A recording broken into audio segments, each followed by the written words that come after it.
Welcome to మన Telugu TV special focus. దేశంలో నేడు ప్రధాని మోడీ శక్తివంతమైన నాయకుడిగా కొనసాగుతున్నారు. కానీ రేపటి భారతదేశానికి నాయకత్వం వహించేది ఎవరు అనే ప్రశ్న వినిపిస్తుంది. ఈ ప్రశ్నకు దేశవ్యాప్తంగా వినిపిస్తున్న పేరు ఉత్తరప్రదేశ్ ముఖ్యమంత్రి యోగి ఆదిత్యనాథ్. మతపరమైన కోణం, అభివృద్ధి విధానం, ఖచ్చితమైన పాలనా శైలి ఇవన్నీ కలబోతగా ప్రజల్లో ఓ భయభక్తులు కలిగించిన నాయకుడు యోగి. కానీ యోగి ది నెక్స్ట్ పీఎం అనే ప్రశ్నకు సమాధానం ఇవ్వాలంటే ఆయన రాజకీయ జీవితం, భవిష్యత్ అంచనాలపై స్పెషల్ ఫోకస్.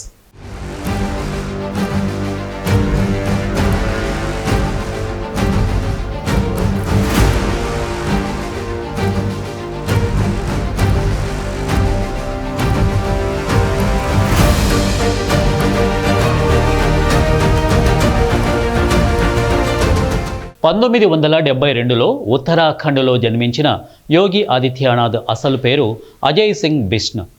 గోరఖ్పూర్లోని గోరఖ్ పీఠం పీఠాధిపతిగా యోగిగా మారిన తరువాతే ఆయన జీవితంలో రాజకీయం ప్రవేశించింది.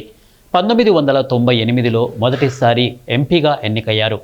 ఆ తర్వాత వరుసగా 5 సార్లు గెలుపొందిన అరుదైన ఎంపీలలో ఒకరు. 2017లో ఉత్తరప్రదేశ్ ముఖ్యమంత్రిగా బాధ్యత చేపట్టి రాష్ట్రాన్ని హిందుత్వ వేదికగా మలచిన నేతగా పేరుగాంచారు. బీజేపీలో మోడీ తర్వాత నాయకుడిగా పరిగణిస్తున్న నేతల్లో యోగి మొదటి వారిలో ఉన్నారు.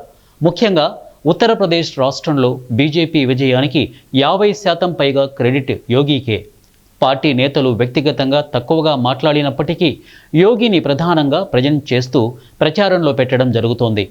అయితే యోగి అంతర్గతంగా పార్టీ పెద్దల మద్దతు పూర్తిగా పొందారా అనే ప్రశ్నపై ఇంకా క్లారిటీ లేదు.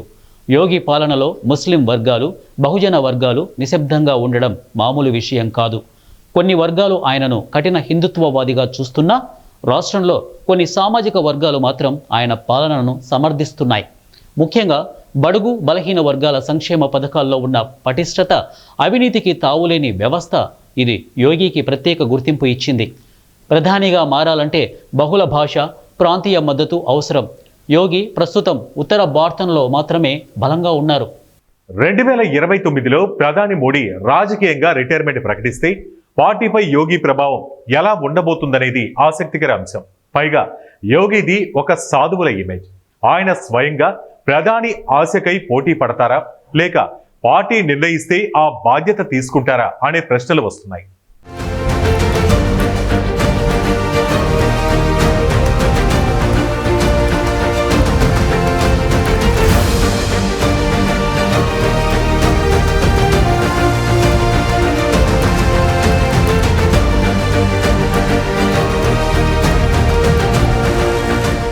ప్రముఖ విశ్లేషకుల అభిప్రాయంలో యోగి ఒక పోటీలో ఉన్న ఓ ఆటగాడు. కానీ మోడీ స్థాయికి రావాలంటే భారతీయతకు సంబంధించిన సమగ్రత చూపించాలి. దేశ రాజకీయాలను మతపరంగా కాక అభివృద్ధి ప్రామాణికంగా మలచగలిగితే ఆయనకు కేంద్ర నాయకత్వంలో స్థానం ఖాయం. కేంద్రంలో పదవి పొందాలంటే పరిపక్వత, ప్రజల అవసరాలను అర్థం చేసుకునే నైతిక స్థితి అవసరం. ఆయన శైలి తాత్కాలికంగా ప్రజల్లో ఆదరణ పొందుతున్నా దీర్ఘకాలంలో నేషనల్ లెవెల్ లీడర్ కావడం కోసం మార్పు అవసరం.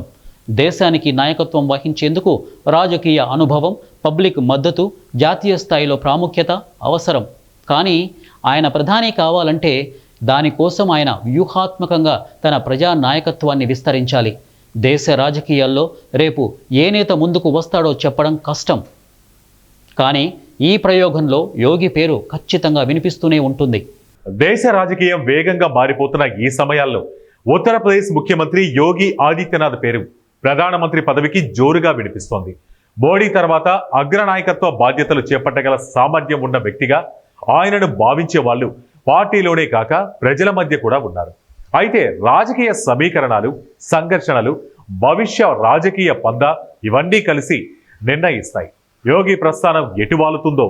కానీ ఒక్క విషయం మాత్రం స్పష్టంగా కనిపిస్తోంది.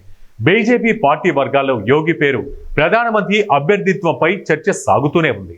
భవిష్యత్తు నిర్ణయం ఏదైనా కావచ్చు. కానీ యోగి నాయకత్వంపై నమ్మకం ఉండే వర్గాలు దేశవ్యాప్తంగా మద్దతు కూడగట్టడానికి ప్రయత్నిస్తున్నాయి.